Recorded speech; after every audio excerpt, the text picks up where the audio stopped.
Are you a new or soon-to-be parent who's maybe read on social media or has a friend with a baby who has a tongue tie or a lip tie or a buccal tie? What do all of these things mean, and why are they such a hot topic with new parents today? Stay tuned. Today, I'm going to talk to you about all of those things, and at the end of the video, I'm going to tell you how to find out if your baby might have a tongue tie.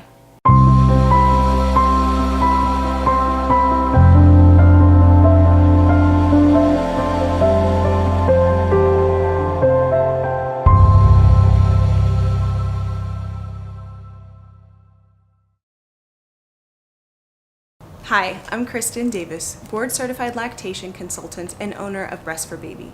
I work every day with breastfeeding moms and have helped many through the process of assessing and treatment for tongue ties. So what is a tongue tie? A tongue tie is a remnant of fetal tissue under the tongue that is either too short, too thick, too tight, and is restricted and causes a functional issue. What? What does that mean? So, we all have a frenulum, or sometimes called a frenum, under our tongue. There are a few types of ties. An anterior tie is further forward, affecting the front of the tongue. A posterior tie is further back in the mouth and restricts the back part of the tongue.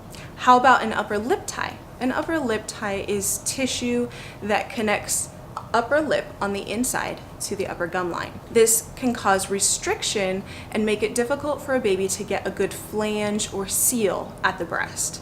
Later on, when teeth come in, can also cause a wide gap between the front two teeth. A buccal tie is a tie over in the cheek area. This again restricts proper flangeability and mobility for babies. Sometimes babies with a buccal tie on one side versus the other struggle to breastfeed on one breast more than the other. Imagine a pin in baby's cheek right here that connects to their gum line and doesn't allow full mobility.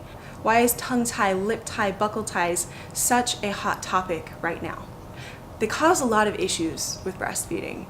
Some of the common complaints that I hear are pain for mom, slow weight gain or weight loss for babies, a shallow latch, or a baby that slides off and on the nipple and they're not able to get a good deep latch and stay at the breast. Down the road, this can lead to low milk supply as well. Potential issues from tongue tie can extend beyond just breastfeeding. When your baby's a little bit older and starts solids, a child with a tongue tie can struggle with solids. They may be sensitive to certain textures.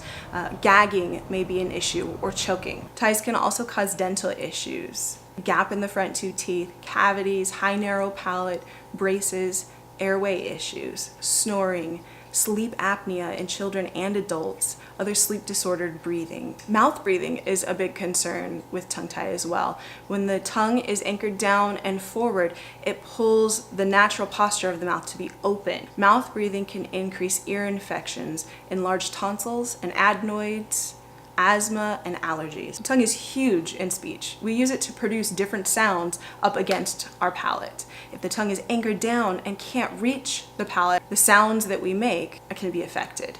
Really, this is common sense. The tongue is the main muscle involved in producing the sounds we need for speech. So what's up with all of the hype around tongue tie, lip tie, and buccal ties right now? I think we are realizing the potential lifelong impacts of tongue ties and decreased oral function. And we understand the treatment is safe and fairly easy to be able to prevent these lifelong health concerns. So how do you find out if your baby has a tongue tie? Work with an international board-certified lactation consultant, or IBCLC, who is knowledgeable in tongue ties and oral function. You can also work with an oral myofunctional therapist who specializes in infants. It is very important that a tongue tie is not assessed just by a picture. An assessment for a tongue tie, lip tie, buccal ties needs to be a functional assessment as well. We can't just look at the tissue and say, yes, that's restricted, or no, that's not. We need to be able to see how the baby's tongue and oral anatomy functions at the breast or even on a bottle. That will give us so much more information about what is going on.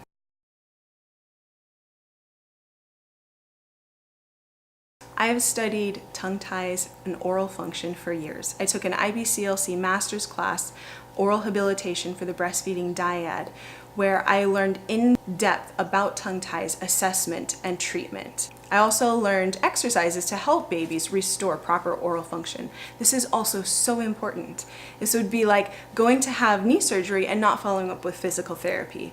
We need to help our babies and guide them with oral exercises to retrain their tongue to have appropriate movement and restore correct oral posture.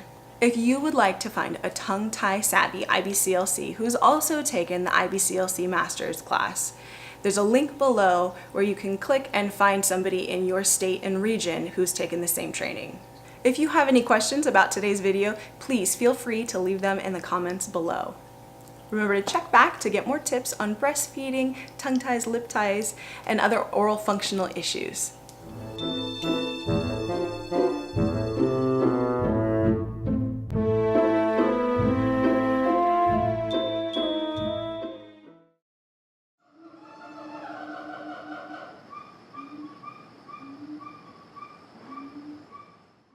Issues from tongue tie can expend tongue tie in a child with